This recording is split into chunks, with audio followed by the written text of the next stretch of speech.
This is essentially an all-out assault against Los Angeles. The lawsuit is an attempt to overturn the will of the city, calling for a halt to long-standing policy to protect immigrant Angelenos. We are a city of immigrants who have had policies in place for decades.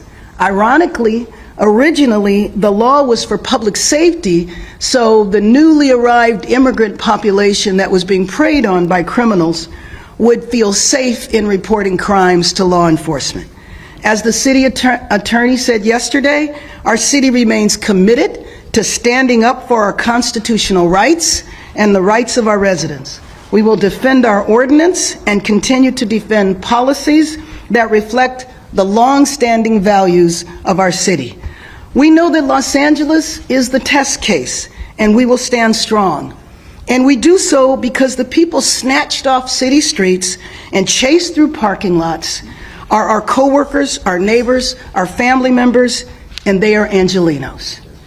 Let me be clear, I personally won't be intimidated by these tactics. We will not be intimidated by these tactics. I will always protect Angelenos against the unwarranted and cruel actions of this administration.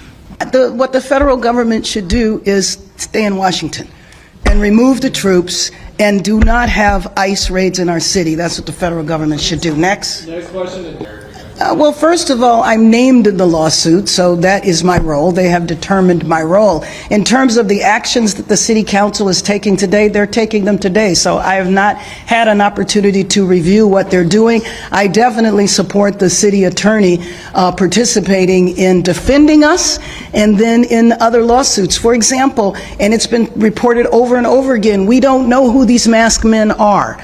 They're riding up and down the street, pulling people off the street, completely masked, wearing very dubious uniforms, not showing their ID, and so there is absolutely a push to allow that, to have that stop. I think they want the chaos. I think we're the petri dish for the nation.